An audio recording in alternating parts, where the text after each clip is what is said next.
আসসালামু আলাইকুম। প্রিয় দর্শক, আপনাদের স্বাগত জানাচ্ছি। আপনারা যেভাবেই দেখেন না কেন, এই যে জুলাই অগাস্টের যে আন্দোলন আমরা দেখেছি, সেই জুলাই অগাস্টের আন্দোলনে যে আন্দোলনের ফলে শেখ হাসিনা সরকারের পতন হয়েছে, তারপর যদি কোনো বিরোধী দল ক্ষমতায় আসার অধিকার রাখে, সেটা কি বিএনপি হওয়া উচিত? বিএনপি হওয়া উচিত যদি বিএনপি দীর্ঘ সময় সংগ্রাম করে থাকে। কিন্তু বিএনপি কি দীর্ঘ সময় সংগ্রাম সঠিকভাবে করেছে? না, করেনি, করতে পারেনি। কারণ বিএনপির যে প্রধান কার্যকারী নেতা, সেটা হওয়ার কথা ছিল তারেক রহমান। কারণ খালেদা জিয়া উনি জেলে ছিলেন, অন্তরীণ ছিলেন, অসুস্থ ছিলেন, আর তারেক রহমান ভাঙা কোমর নিয়ে লন্ডনে ছিল। একটি দল পরিচালনা এভাবে হয় না, যে দলের এক নেতা উনি অসুস্থ, জেলে, এবং তার ছেলে বিদেশ থেকে দেশে এসে ক্ষমতা নিবেন, এই কারণে তার ছেলের জন্য অপেক্ষা করতে হবে, আর দল ভুগবে, দলের নেতারা সাফার করবে, জুলুমের শিকার হবে, সেটা মেনে নেওয়া যায় না। তাই দলের মতো আচরণ করেনি, দল নেতৃত্ব শূন্য ছিল। আপনারা কম্পেয়ার করেন ভেনেজুয়েলার সাথে। ভেনেজুয়েলার রাষ্ট্রপতিকে প্রেসিডেন্ট ট্রাম্প তুলে নিয়ে গেছেন, কিন্তু এরপর ভাইস প্রেসিডেন্ট ক্ষমতা নিয়েছেন। ওনারা কিন্তু মাদুরো আসবে এর জন্য অপেক্ষা করে বসে থাকেননি। রাষ্ট্র চলতে হবে। রাষ্ট্রপতি চলে গেছেন, মরে গেছেন, হারিয়ে গেছেন, দেশটা থেমে থাকতে পারে না। এটাই গণতন্ত্র। এবং বঙ্গবন্ধু যখন মারা গিয়েছিলেন, এরপর শহীদ রাষ্ট্রপতি জিয়া রহমান বলেছিলেন, so what, we are vice president. ঠিক একইভাবে এটাকে কিন্তু ভুল অনুবাদ করেছিল আওয়ামী লীগ। রাষ্ট্র চলবে রাষ্ট্রের মতো, দল চলবে দলের মতো। নেতা মরেছে, নেতা জেলে গেছে, এর জন্য দল আটকে থাকতে পারে না। এটা হচ্ছে দলের ভেতরকার গণতন্ত্র, এবং দল সেরকমই হওয়া উচিত। অন্যথায় দলের 12টা বাজে। তাই দলকে সবসময় অল্টারনেটিভ নেতা, নেতৃবর্গ তৈরি করতে হয়, যেটা বিএনপি আওয়ামী লীগ দুটো দলই ব্যাপকভাবে বিফল হয়েছে। আমাদের প্রজন্মের কোনো নেতৃত্ব আওয়ামী লীগ বা বিএনপি গড়ে তুলতে পারেনি সঠিক নেতৃত্ব। এই জন্য এই দুটি দলই বিপদে। কারণ এই দুটি দল পরিবার ভিত্তিক, অন্ধের মতো ধরেই নেওয়া হয়েছে। খালেদা জিয়ার পরে তারেকের পর তার মেয়ে, একইভাবে বঙ্গবন্ধুর কন্যা শেখ হাসিনার পর তার ছেলে, মুজিবের পর সজীবের পরে এখন কে জানে কে হয়, টিউলিপ নাকি কে জানে, লন্ডন থেকে এসে নেত্রী হয়ে যায় নাকি। এরকম একটা অপেক্ষা করতে করতে দুটি দল এই ভেতরে ভেতরে শেষ হয়ে গেছে। মেধার চর্চা এভাবে হয় না, দলের মেধার চর্চা এভাবে হয় না। ব্রিলিয়ান্ট মানুষদেরকে দলে ফেরাতে হলে তাদের স্বপ্নকে আটকে রাখা যাবে না। তারা স্বপ্ন দেবে প্রয়োজনে দলের যেন প্রধানমন্ত্রী হতে পারি দেশের, এবং দলের নেতা হতে পারি। যখন আউটস্ট্যান্ডিং ব্রিলিয়ান্টরা সে পথে আটকে যায় বা তাদেরকে আটকে দেয়া হয় পরিবারের স্বার্থে, সিন্ডিকেটের স্বার্থে, তখন একসময় দলের 12টা বাজে, যেটা আওয়ামী লীগ বিএনপির বেজে গেছে। সেটা থেকে সজীবজের জয় বের হয়ে আসবে বলে একটি ইঙ্গিত দিয়েছে আওয়ামী লীগের ব্যাপারে। দেখা যাক। তাই আমি ব্যক্তিগতভাবে মুক্তি চাই, এই পরিবারতান্ত্রিক রাজনীতি থেকে মুক্তি চাই। মেধার বিকাশ প্রকৃতভাবে হোক। আমি চাই বাংলাদেশ গোলামি থেকে মুক্তি পাক, বিশেষ করে পারিবারিক গোলামি থেকে মুক্তি পাক। এটা আমি মনে প্রাণে চাই। আপনারা জানেন, আমি আজকে থেকে বহু বছর ধরেই পরিবারতন্ত্রের রাজনীতির বিরুদ্ধে কথা বলে আসছি, এখনো তাই বলবো। আমি বলেছি 35টি পরিবার এই বাংলাকে 2000 বছর গোলাম বানিয়ে রেখেছে। পৃথিবীর কোনো ভূখণ্ডকে এভাবে গোলাম বানিয়ে রাখেনি। গণতন্ত্রের নামে আমাদের দেশে চলছে সিলেক্টেড মোনার্কিজম বা নির্বাচিত রাজতন্ত্র। এটা মেনে নেওয়া যায় না। সিন্ডিকেটে আটকে গেছে, পরিবার তাদের সিন্ডিকেটে আটকে গেছে দুটি দল।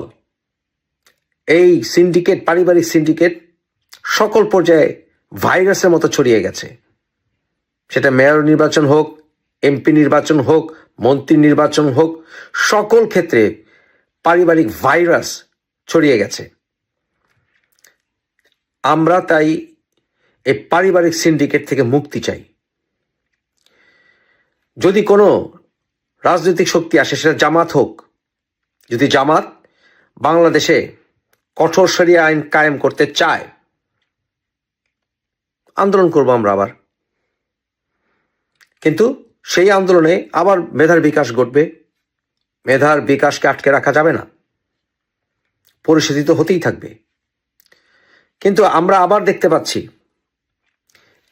একজন লোক ইংল্যান্ড থেকে এসে উড়ে এসে জুড়ে বসে বাবার শুক্রাণুতে জন্ম হয়েছে বলে সে প্রধানমন্ত্রী হয়ে যাবে, যে বাংলাদেশ সম্বন্ধে কিছুই জানে না, কুমিল্লায় গিয়ে ইপিজেড করতে চায়, যেখানে ইপিজেড 2000 সাল থেকেই আছে, যে কিনা পারিবারিক ফ্যামিলি কার্ড করতে চায়, সেটাও শেখ হাসিনা প্রচলন করে গিয়েছিলেন, যার কিনা সাহসের পরিচয় কখনো পায়নি,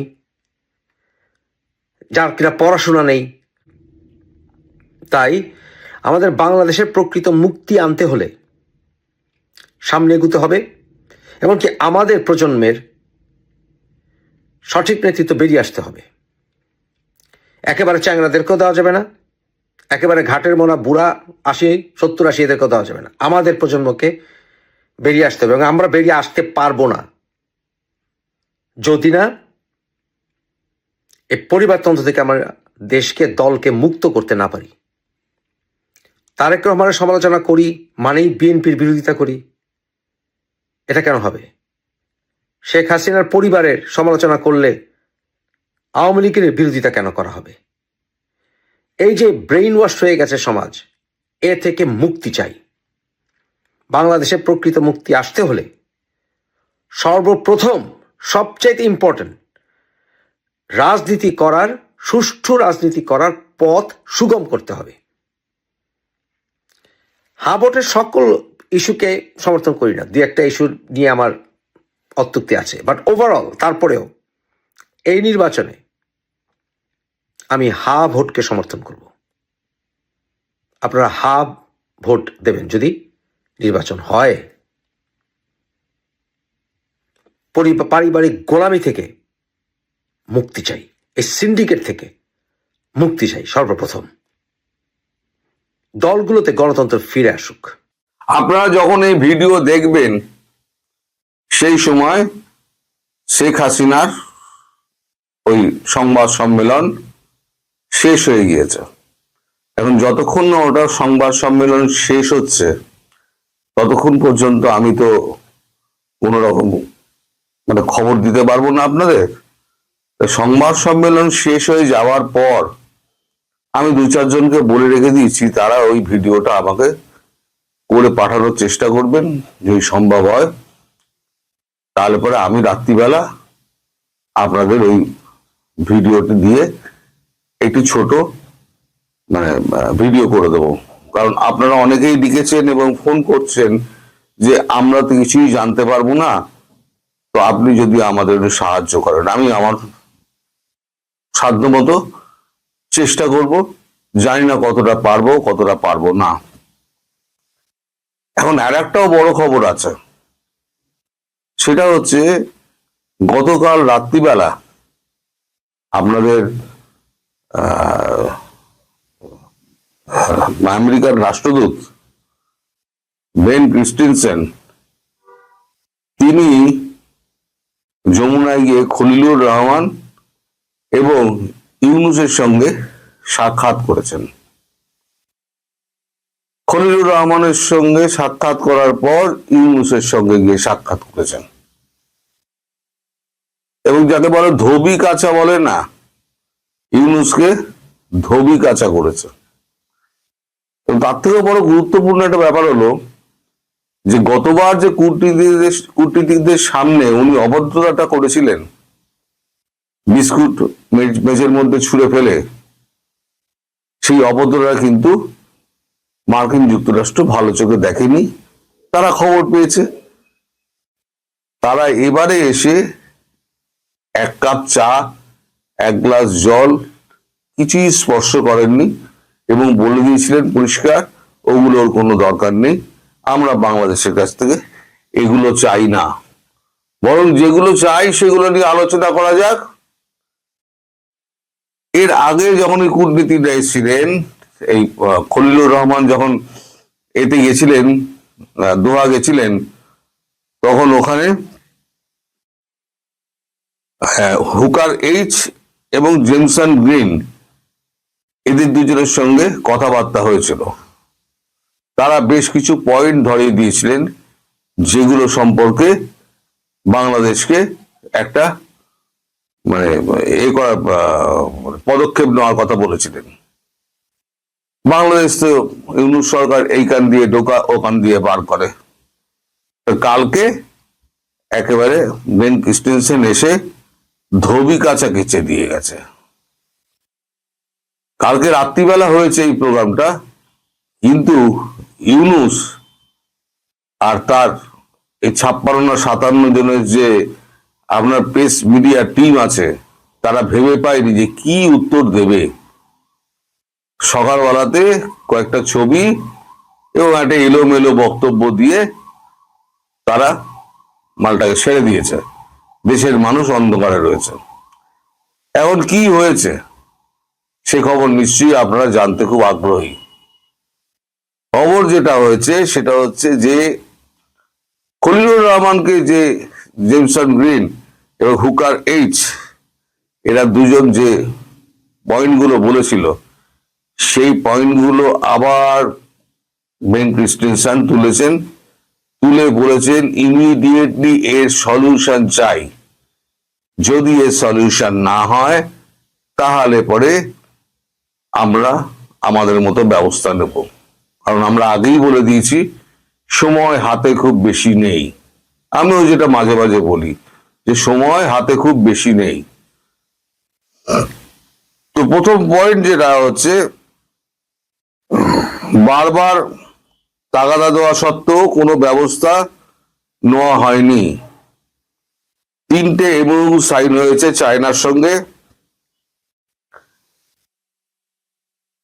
চায়না ঢাকার মধ্যে। আচ্ছা, এখানে আপনার বেজিংকে 3টি সামরিক স্থাপনায় স্বয়ংক্রিয় যন্ত্রপাতি স্থাপনের চুক্তি, সহযোগিতা এগুলো করার কথা বলা হয়েছে, যা আমাদের ইন্দো প্যাসিফিক নীতির পরিপন্থী। অবিলম্বে এর বিরুদ্ধে ব্যবস্থা নিতে হবে। এটা আবার আপনাকে আমরা মনে করিয়ে দিচ্ছি, দিল্লি এবং ওয়াশিংটন দুজনেই এই একই দাবি জানাচ্ছে। ইন্দো প্যাসিফিক নীতিতে ঢাকা আন্তরিক হতে হবে। ইউনূস এবং তার অংশীদারগণকে অন্ধ্র বদির বিবেচনাহীন ভাবে যে সাপোর্ট করে চলেছে তা বন্ধ করতে হবে। এর থেকে দ্রুত বেরিয়ে আসতে হবে। এড়িয়ে একটা ডিপ্লোম্যাটিক চিঠি আপনাদের পাঠানো হয়েছিল, সেটা প্রাপ্তি পর্যন্ত আপনারা স্বীকার করেননি। এটা অত্যন্ত দুর্ভাগ্যজনক। সেই সময় বলেছিল আমরা ডিপ্লোম্যাটিক চিঠি পাঠাবো, সেই চিঠিটা পৌঁছেছে, কিন্তু ঢাকার পক্ষ থেকে ডক্টর ইউনূস তিনি কানে দিয়েছেন তুলো আর চোখে বেঁধেছি কুলো, তিনি কোন রকম উচ্চ বাচ্চা করেননি। সেই নিয়ে তো একটা মানে সারমেয়র মতো হাল করে দিয়েছে কালকে। পুরো 45 না 50 মিনিট ধরে যা বকেছে, অবাধ্য সারমেয়কে যেমন মালিক বকে, সে অবাধ্য সারমেয়কে যেরকম বকা হয় সেরকম ভাই বকেছেন। তারপর বলছেন ইসলামিক জঙ্গিদের 17টা গ্রুপকে ঢাকায় আশ্রয় প্রশ্রয় মদত অর্থায়ন এবং টেকনিক্যাল এবং নন টেকনিক্যাল সাপোর্ট দিয়ে যাচ্ছে ঢাকা। বারবার সতর্ক করা সত্ত্বেও এটা বন্ধ হচ্ছে না। ঢাকার সরকার সার্বভৌমত্ব অনেক আগেই চীনের কাছে সঁপে দিয়েছে। মানে চীন সম্পর্কে তাদের হচ্ছে এই একটা অ্যালার্জি আমেরিকার। ঢাকা এক অনিরাপদ শহরে পরিণত হয়েছে, যেখানে কেউ শান্তিতে বাস করতে পারছে না। এভাবে চললে এই শান্তিপূর্ণ এবং সব দলের অংশগ্রহণের মাধ্যমে সুষ্ঠু নির্বাচনের মানদণ্ডে উপনীত হওয়া যাবে না। মত প্রকাশের স্বাধীনতা, সংখ্যালঘু নির্যাতন, মব ভায়োলেন্স, বিচার বহির্ভূত বিচার বিভাগের স্বাধীনতা শূন্যের কোঠায় যে নেমে এসেছে, যা কোনো মতেই 16টি মানবাধিকার ইস্যুকে কভার করে না।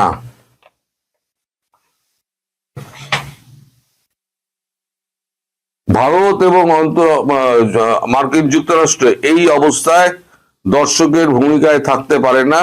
অবিলম্বে ব্যবস্থা নিন, সময় খুব খারাপ আসছে এবং কঠিনতর সময় আসছে। চীনকে সমৃদ্ধ করার মানে এই নয় যে আপনি সমস্ত ঢাকাকে এবং ঢাকার সাধারণ মানুষকে চীনের ব্যবহারের জন্য আপনি তুলে দেবেন এবং ইন্দো প্যাসিফিকের বিরুদ্ধে আপনি প্রায় একটা জেহাদ ঘোষণা করেছেন বলে মার্কিন যুক্তরাষ্ট্র এবং ভারত, মানে নয়াদিল্লি, এটাই মনে করছে। এগুলো দিয়ে হুঙ্কার টুঙ্কার দিয়েছেন, এক কাপ চাও খাননি, এক কাপ জলও খাননি। তা এই যে সমস্ত ধোবি গাছা হলো, ধোবি মানে ধোপা যেভাবে পাটে গাছে সেভাবে ইউনুসে কাঁচা হলো, তার এই 57 জন যে আপনার প্রেস উইং এ রয়েছে তারা এবং শফিকুর সারা রাত ধরে চিন্তা করেছে যে আমরা কি বলতে পারি। এদিকে সবাই তাগাদা দিচ্ছে কি হলো, আপনার সঙ্গে ব্রেন এক্সটেনশনের মিটিং, কোনো কথা নেই, চুপচাপ। এদিকে এই মিটিং যখন শেষ হয়েছে তখনই চীনের রাষ্ট্রদূত তিনি আবার একটা হুঙ্কার দিয়েছেন যে ঢাকা এবং চীনের মধ্যে যে সম্পর্ক স্থাপন হচ্ছে সেই সম্পর্কে ওয়াশিংটন কখনো নাক গলাতে পারে না, আমরা তাদেরকে সাবধান করছি। মধ্যখানে পদপিষ্ট হবে কিন্তু এই ইউনুস, ওর আমও যাবে, ওর ছালাও যাবে। ভারতও কেলাবে, মারবে, আমেরিকাও মারবে, চীনও মারবে, তিনজনের মারবে। আর ওদিকে মায়ানমার তো বসেই আছে, দেখুন যে কোনো দিন হয়তো টুপটাপ পড়তে পারে, যে কোনো দিন। কারণ ভারত বলে দিয়েছিল ভাই 2 দিন দাঁড়া, আমরা আমাদের লোকজন সরিয়ে নিচ্ছি, তারপর তোরা যা পারিস করিস। বলেছে না, যুদ্ধরা যদি অন্য লোকে অন্যের মাটিতে করে তাহলে তার থেকে সুবিধা আর কিছু হতে পারে না। তো এই টোটাল ব্যাপারটা যেটা হয়েছে, তারপরে ইউনুস খুব ঘাবড়ে গিয়েছেন। ঘাবড়ে যাওয়া ইউনুস তখন ওই আজকে সকালবেলা তার একটা ওই ম্যারাথন দৌড়ের একটা উদ্বোধনী অনুষ্ঠান ছিল, যমুনা থেকে সামান্য দূরে শুনেছি। তিনি যাননি, বলেছেন আমার শরীর খারাপ, আমি যেতে পারবো না। মন মেজাজ তিনি কি হয়ে রয়েছে, তিনি বুঝতে পারছেন না আঘাতটা কোন দিক দিয়ে আসবে। তার উপরে আজকে আবার শেখ হাসিনার এই প্রেস কনফারেন্স, সেখানে যে তিনি কি হুঙ্কার দেবেন সেটাতে কাঁটা হয়ে রয়েছে ইউনুস গং, যে এটাকে কি করে মোকাবিলা করা যায়। কারণ ভারত এবং মার্কিন যুক্তরাষ্ট্র দুজনেই প্রবল শক্তিতে শেখ হাসিনার পাশে রয়েছে, সঙ্গে রয়েছে রাশিয়া এবং চীন। এতগুলো শক্তির সঙ্গে এই ক্ষুদ্র একটা দেশ বাংলাদেশ, তারা নিজে মুখে যতই তরবর করুক না কেন, তারা তো নিজেরা জানে যারা পরনির্ভরশীল একটা দেশ, খাদ্য না পাঠালে পরে খেতে পারবে না, বিদ্যুৎ না পাঠালে পরে বিদ্যুৎ ব্যবহার করতে পারবে না। তো তারা এখন কি করবে সেই নিয়ে এখন খুব চিন্তার মধ্যে রয়েছে ডক্টর ইউনুস। ফলে ডক্টর ইউনুস এখন কোণঠাসা অবস্থায় যমুনাতে এক কোণে বসে আছেন এবং থরহরি কাঁপছেন যে আজকে শেখ হাসিনা কি বলবেন এবং তার প্রতি কি কি তোপ দাগবেন। কি কি তোপ ডাকবেন তা তো মোটামুটি আমি একটা আউটলাইন তো গতকালকে বলে দিয়েছি, তা দেখবেন সেই অনুযায়ী কথাটা হবে। আর আমি চেষ্টা করছি ওই ভিডিওটা পুরোটা আপনাদেরকে দেওয়ার জন্য। আমি সবাইকে বলে রেখে দিয়েছি, আমার হাতে যেই মুহূর্তে আসবে আপনারা আমার চ্যানেলের দিকে লক্ষ্য রাখবেন, যে মুহূর্তে আসবে আমি সেই মুহূর্তে আপনাদের ওখানে আপলোড করে দেবো।